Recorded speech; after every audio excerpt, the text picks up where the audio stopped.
Hello and welcome. This is Chapter 7, Newton's Third Law, and we'll be doing Section 1 on interacting objects. This chapter extends what we've been talking about in Chapters 5 and 6, which was introducing the concept of a force, then working through Newton's first and second laws. You really have to understand acceleration and what it does to understand Newton's second law, and then many different examples and many different types of forces, your gravities, your normals, forces, your frictions, tension, thrust force, spring force, drag force. And certainly there's many more forces that we introduce in later chapters, like the buoyant force, for instance. So what we'll do in this chapter then is start to consider multiple objects that are exerting forces on one another, and the motion of one might affect the motion of the other. So what do we go over in this chapter? First, we identify what is interaction. I mean, what is an interaction? Well, it's going to be a force applied on one object, and that object is going to apply a force on the first. And we, especially in this video, lay down the idea of interacting object diagram.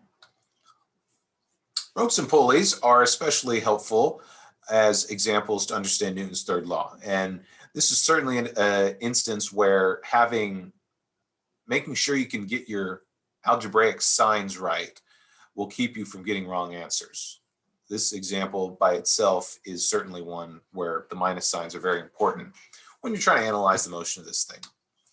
And then we formally define Newton's third law, and then see how it changes the all-important free body diagrams. Actually, the complicated examples in this chapter will often involve more than one free body diagram for more than one particle. And why is Newton's third law important? Fits into the entire what we call Newtonian synthesis. So this is a great first example to consider of what happens if you were to take a glass hammer and hit it against a nail. Well, you're not going to do much damage to the nail, but you're going to have to buy a new glass hammer because the glass hammer is going to break. And of course, you know that, but thinking about it that way really hits home the idea of a reaction force. Now, reaction forces, the terms action and reaction, you don't want to take them too far because action and reaction implies the idea of causation, like action, and then just the word reaction makes you think, okay, well, then one force is the cause of the other force. It's actually not true, but that's the language that we use. Oftentimes in physics, we use language, and that might not be exactly the everyday definition of it. Just think of the concept of work in what will be chapter 9. But anyway, another example of a reaction force, an action-reaction force, would be about hitting a baseball. If you've ever hit a baseball or a softball on the field, you've no doubtedly felt the impact. And certainly this is not only for folks that have done, baseball or softball, but, things like tennis, perhaps even some sense lacrosse, or anytime you've really thrown, like when you've gone bowling. That's a good helpful example to think of, because in this example you have a baseball being hit by the bat, right? So obviously we see the force, we observe an acceleration of the baseball, a very large acceleration, like it's going, say, 60 miles an hour to the left, and then the bat hits it, suddenly now it's going 70 or 80 miles to the right. And that's a tremendous acceleration over a tremendously short period of time. And so there's a huge force. If we're just watching it, we might not consider the force that the bat feels. But like I said, if you're the one hitting the bat, you're certainly going to feel that force, right? That force is distributed in many different ways. It's distributed in the sound of the crack of the bat. Might even be the actual crack of the bat if it's a wooden bat. I mean, you feel the vibration in your hands, and that vibration kind of might be sent up your nerves and your bones into your arms, and you really feel that impact. Forces are really things that we physiologically feel, and And these reaction pairs are no exception. So these are what we call action reaction pairs, the force of the baseball on the bat, and then the force of the bat on the ball. It's called an action reaction pair. And again, there's not one that caused the other. They exert on each other at the same time. Okay, and so this is kind of a standard setup here. We got two blocks, a smaller block A on the right and a larger block B, a smaller block A on the left, larger block B to the right. And so when object A exerts a force on object B, well, object B is going to exert a force on object A. Again, we call it an action-reaction pair. And experimentally, again, physics is an experimental field of study. Experimentally, we observe that the forces point backwards on each other, and they're exerted on and felt on by different objects.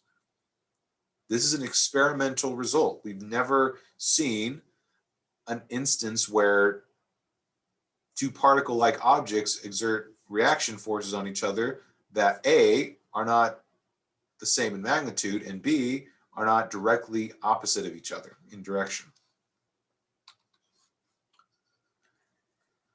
And so it's worth a few minutes to, really frame our mind of how we're going to be doing these problems. And so quick look back at chapter 5 and 6 realizes that we've been dealing with single particle dynamics. So we have an object, might be a block, might be a car, might be a train, might be a rocket, might be an actual ball. I mean, these are all single objects that can be modeled as particles that have forces, external forces acted on them. And those forces acted on them are from agents that we call objects that are in the environment. So these are all objects, like the entire Earth is an object, the train is an object, the ground is an object, the air in some sense is also an object, right? Ropes, objects, the ball itself is an object. But we want to classify pretty much everything was the environment except for the actual object that whose motion you were trying to analyze. You release a small block from the top of a rough incline, it's sliding down. There's the friction, there's the normal force, there's gravity, there might even be a little bit of air resistance. Those are all forces from the environment. But what if that incline itself was movable? That's an interesting picture to consider. So if you consider, for instance, instead of an incline, if you consider like a little triangular wedge that's on like frictionless surface or maybe wheels, and that heavy object is sliding down it, well, the wedge is going to slide backwards as the block is sliding forward. And that's certainly an example of a reaction pair, reaction force. Okay, so we're trying to extend our idea to objects whose forces on each other affect the other's motion in sometimes really complicated ways. And so we define, these, to draw these simple diagrams, we abstractly represent all objects by little circles and label them with something that's helpful to remember, like, ball or B for ball, or for gravity, for the entire Earth, we would use 2 capital E's. For the surface, sometimes S, really simple stuff to remember. And so these lines then that connect the circles are these action-reaction pairs. Like, for instance, consider yourself sitting on a chair on a floor right now. Okay, there's several different objects. There's the entire Earth. There is the surface. Now, I know the surface is part of the entire Earth, but the surface is exerting a normal force where the entirety of the Earth is pulling on you with the gravitational force. And then there's also the chair, and there's also the person. So there's a line connecting the person and the object. What would that interacting object diagram look like for a simple person sitting on a chair? Well, we would start off with the circle representing the person, and then perhaps below it, we would have a little circle representing the chair, right? And there'd be a little line connecting them because the chair is pushing up on you as the person is pushing down on the chair. And that might be our system. And so we might box, we might box this person chair system, and then that's not it, because we have the surface and the earth. So just draw a simple box around here. Not very good. And then the surface would be part of the environment. And I know I'm drawing on some of this words here, but you'd have the entire earth. That would be a third box, or fourth circle. Now the earth exerts a gravity force on both the person and the chair. So there'd be two lines connecting that, and the surface is in contact with the chair. And so although this isn't the best looking drawing, you can certainly see all the features in play of a basic interacting object diagram. That's what happens when I use my pen and not my finger on touchscreen. So anyway, so that's an example of an interacting object diagram. It's helpful to see one of these things. The book has several examples, which I encourage you to read and work out on your own. All these problems that you're probably learning right now in physics come from, you learn the best by writing it out, messing up, trying again and getting it right. And so certainly in the final slide here, slide or two, they give this as a simple example here. So object A is the hammer, object B is the nail, object C is the earth. So the earth interacts with both the hammer and the nail. So that's why there's a line from C both to A and B. Now the earth remains at rest, so we ignore the gravity force of the hammer on the earth and the nail on the earth, which is why we call the earth part of the environment. Now, if we were talking about the motion of the moon and the earth, well, the moon's gravitational pull on the earth gives a marginal effect on the overall motion and rotation of the earth, right? Obviously not to mention the tides, but also the earth and moon rotate around a common center of mass, one that's very close to the center of the earth, but still not at the center of the earth directly.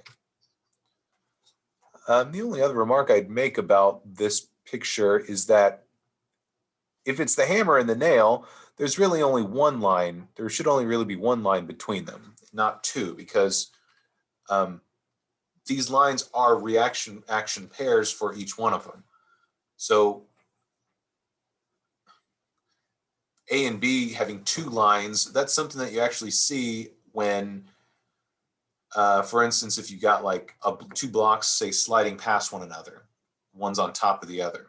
Or maybe if you're like in a pickup truck and you have like a box that you're carrying in the bed of the truck, because there'd be a normal force and then perhaps a friction force. That's when you'd have, say, for instance, two lines.